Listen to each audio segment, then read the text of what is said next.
welcome back to The Watch. And Oz and I were just starting to have a conversation that was worth making a video on, because there's actually some honest, mature kind of open discussion is worth being had on this subject, actually. And it gets blown out of proportion, also misidentified. And it's the whole notion of burning books, because the notion of burning books is inherently tied in with censorship. Okay? And censorship is bad. Most people on our side would agree with that. Yet there are certain things that even people on our side believe that needs to be censored. Classic example is CP. I don't like. I was about to say I can't think of anyone who would ever try and defend CP and not agree that it needs to be banned. But then I had to stop myself because there is some people on a certain side that is actually trying to defend CP and even reframe it to be, let's rephrase pedophilia as MAPS, minor attracted people and stuff. And to be completely fair, though, there are a lot of libertarians.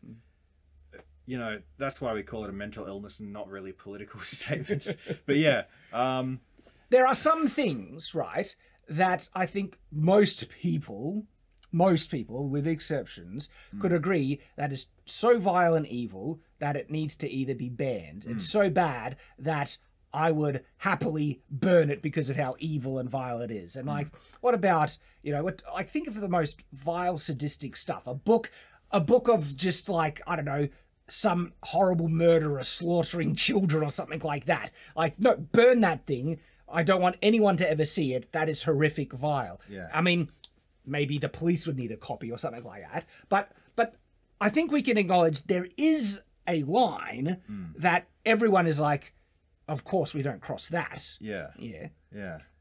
I'm just...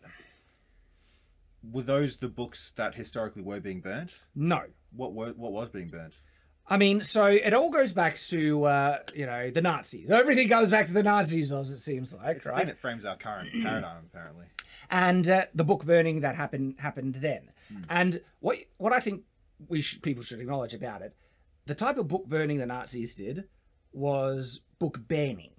What they had, the Nazi regime was so entrenched and overwhelming and didn't want anyone speaking out against them that they didn't want anyone reading anything that could possibly push them in another direction, but also just didn't want books that were written by Jews as well. Yeah. And so the burning of the books in this instance, to my understanding, was the attempt to physically eradicate the copies of those books in their society.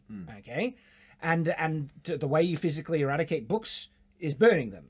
But the way, like, how would you destroy a digital book?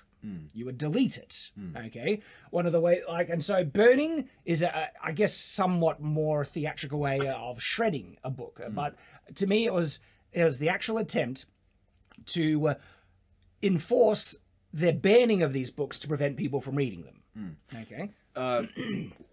What about like the actual because it might have been just having Jewish heritage was enough to get your book burnt in Nazi Germany, but wouldn't it have something to do with the content as well? Because I'm pretty sure The Hobbit was one of Tolkien's works was also banned. How dare they? That is a step too far. That is going. There is no reason under the sun to burn The Hobbit. Have the Nazis gone too far? Unless you're like, you know, in the frozen wilderness and you might freeze to death and the only fuel you had was The Hobbit. I mean, even then, that's probably not all. Look, burn the movies. Go ahead, we'll supply them. The Hobbit movies. Yeah.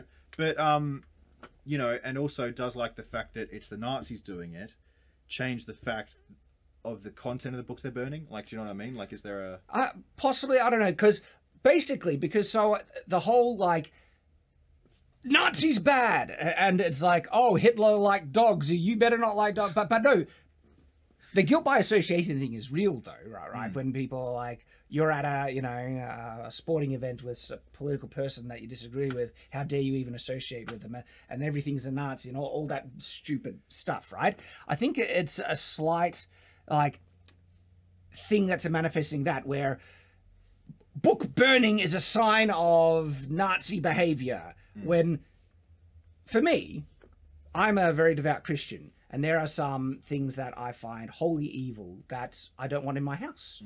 Pornography, I will friggin' burn pornography if I find it in my house, right? Am I a Nazi for burning the book? No. It's like, no. Okay. Am I a Nazi for burning it to a USB? No. No. Not at all. You're just a degenerate. Yep. I'm just kidding. No, but that's what I mean. That's what I mean. Where because the Nazis did something, how dare anyone ever do it? And this kind of conversation arose out of Christ is King controversy. But one of the phrases Andrew Clavin said in response to this was about burning books. Andrew says, when you start saying things like, some of the books Hitler burned weren't so bad, you know, I was shocked. This was something Candace actually said. I was surprised. So Andrew Clavin is basically, you know, criticizing Candace Owens.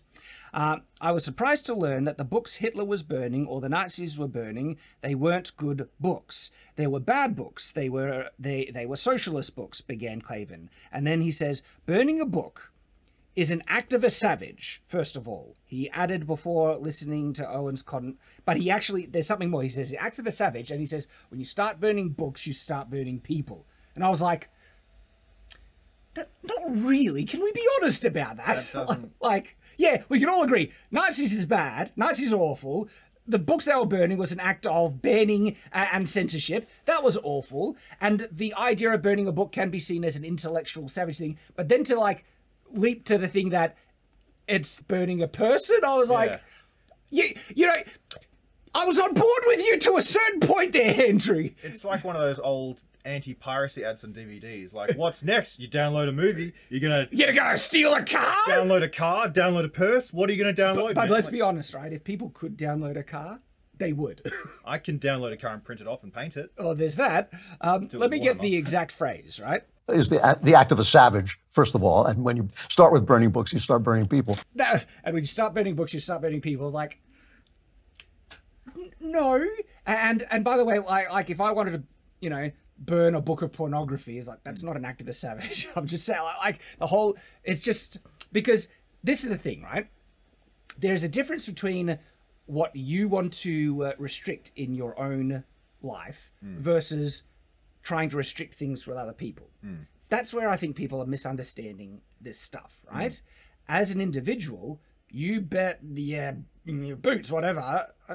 Bet your boots. That's a good one. I'm using that. I'm going to steal it and copyright it. There we go. You bet your boots that there are stuff that I ban in my house, and if I find in my house, I will freaking burn in my house, right? In actual fact, if I had the choice, okay, to live in a community where pornography was banned, 100%. 100%. The thing is, though, to achieve that, it would need to be people choosing to enter into that you know, community with that stipulation and rule in place, right? And it's not preventing anyone who wants to indulge in that the right to be able to do it. Because that's the difference, okay? People do self-censor. And you will self-censor in your family and ban stuff, metaphorically burn it, and even maybe physically burn it. But that is not the same as trying to restrict it from other people. That's what I think is getting wrong, the wires crossed here, okay? And so to say all book burning and essentially all book banning is wrong then, I think is not being honest with the fact that both sides have things that they would want to ban. Like us on the right, we don't want to see explicit sexual grooming type books in primary school libraries. We want those banned, and guess what? I would probably burn those books too, because they're friggin' disgusting and vile. And so like you said with the whole, you know, if there's a community that agrees, we're going to get rid of this book because we find it vile and we think it goes against any common decency, so we're going to destroy it, right? The fact of the matter is, historically, the Nazis were elected into power, you know? They wanted to destroy the books. They went and did it. Yeah, but then that's when it goes to government censorship, right? Because there would how's a government different to a collection of people agreeing? Because they were, again, elected. Well, this is where it goes too far. Because, like, for me, that whole community analogy, 100% of the people need to go into it. As soon as you have a majority or even a minority or a group of people that are imposing their standards on another group of people that don't agree, that's where tyranny can come in.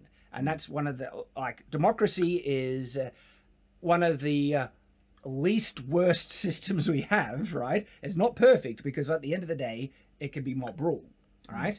And there are a lot of people, like we see a big divide in the current world today between people who live in cities and people who live in countries. But because there's more population in the cities, they are voting to impose their standards on people who live in the country that are just like, get stuffed. We didn't vote for that. Yeah, they're two different ways of life. Exactly. And so that's when it's wrong when a nation, even if they're supposedly voted into power, right, starts burning and banning stuff, because there would be people in our society that might actually want to read The Hobbit. Yeah, but there's also people in society who want to read child pornography and... Well, that's exactly right. There is a line, isn't there?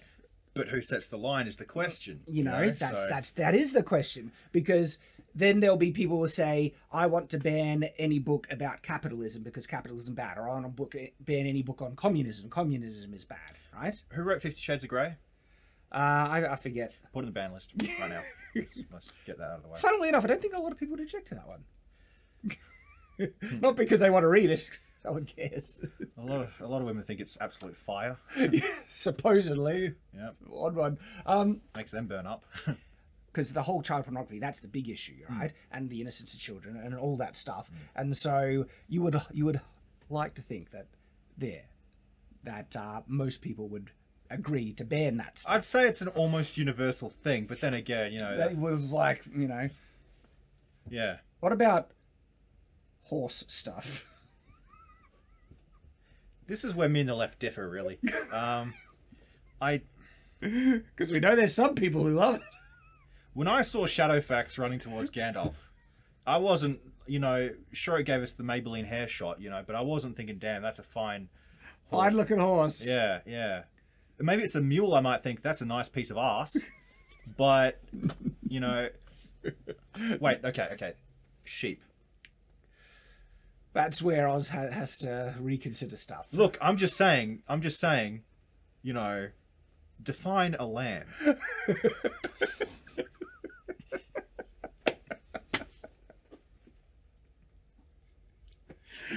Anyway, my stance on sheep is pretty well known, you know? They're a meal and a date, all in one package.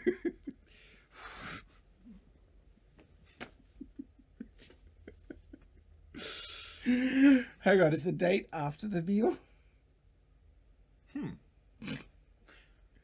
How do you feel about...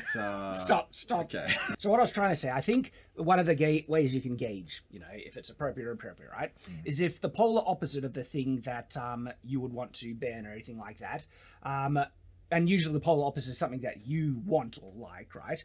Would you want that to be banned from your access to it? Okay. And so people might say communism is bad and everything like that, and we should ban any book celebrating communism. It's like banning Mein Kampf or something like that.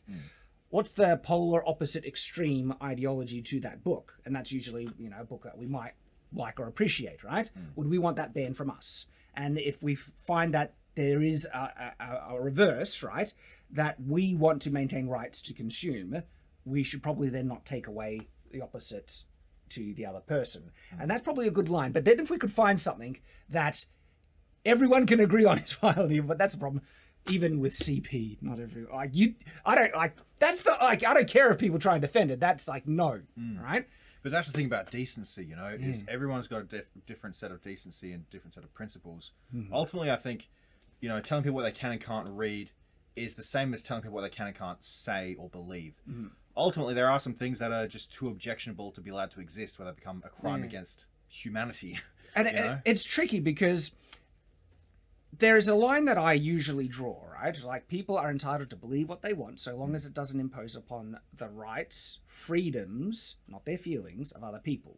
Okay, if it doesn't, the whole doesn't harm other people, right?